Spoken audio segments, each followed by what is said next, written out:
Now, this Michael Richards thing, well, now I don't know him well. I've known him a long time, but I don't know him well. And I can remember years and years ago at the Comedy Store, he would get on stage, and he was always a very dynamic performer. Dynamic to the point that often audiences were frightened.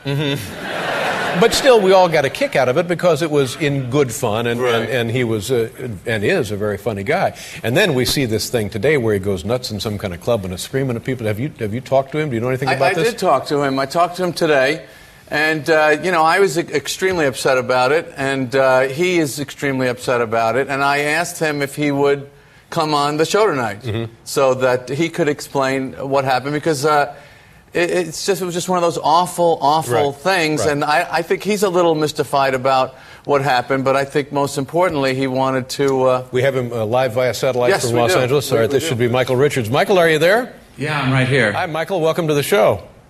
Hello, hi. How you doing? I'm not doing too good. Yeah.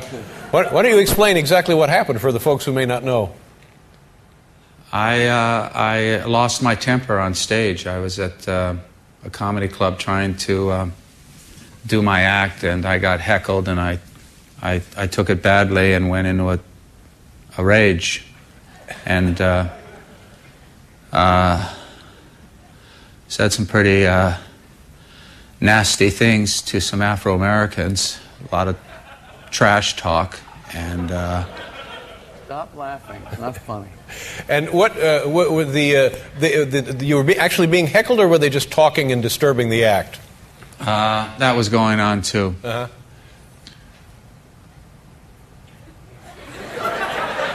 And did you? I know. I mean, hearing your audience laugh, and it's. I'm not even sure that this is where I should be addressing the situation. I've already heard you make some jokes about it, and that's okay, But I'm really busted up over this, and I'm very, very sorry to those people in the audience, the blacks, the Hispanics, the whites, everyone that was there that took the brunt of that anger and hate and rage and how it came through, and I'm concerned about more hate and more rage and more anger coming through, not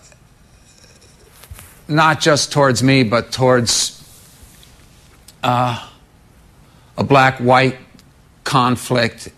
There's a great deal of disturbance in this country and how blacks feel about what happened in Katrina.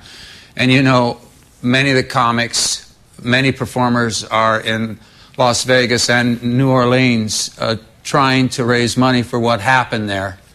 And for this to happen, for me to be in a comedy club and flip out and say this crap, I'm deeply, deeply sorry. And I'll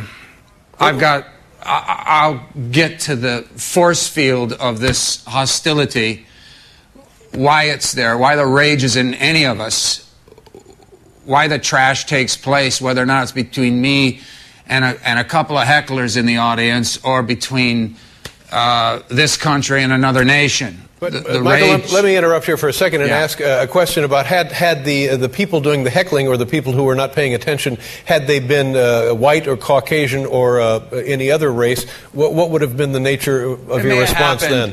It may have happened. I'm a performer. I push the envelope. I work in a very uncontrolled manner on stage. I do a lot of free association and spontaneous. I go into character. I don't know, in view of the situation and the act going where it was going, I don't know. The rage did go all over the place. It went to everybody in the room.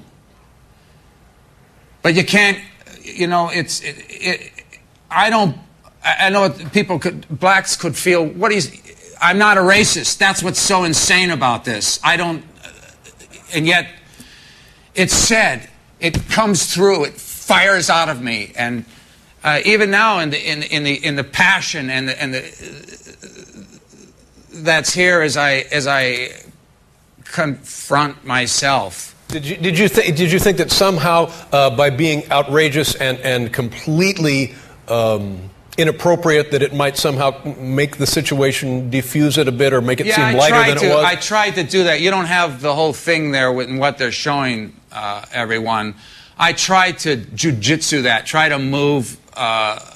You know, you do that. I got a microphone. I'm trying, but it didn't work out. It was you talk about a bad night, you know. Yeah. That's, you know, it's just happened, what everyone what happened says. afterward? Did you talk to the people and apologize to them I went after? out there. I tried. I went out there, and I did talk to some people. I even went back to the club that night to get back on the stage and to work, to get back on the horse, as they say. And I did. I apologized to quite a few people, but I didn't talk to all of everyone. They left. And I don't know how to get in touch with those people. And then, of course, they've gone to press, as I think they should.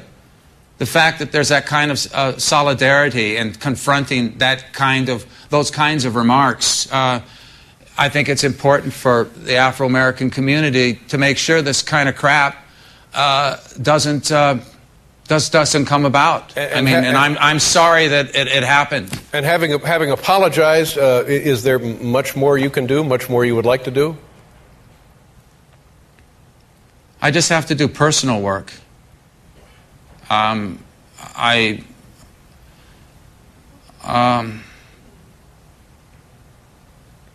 still reeling from this. It's just been a few days. I don't know yet. Jerry, is there anything you want to say to Michael here?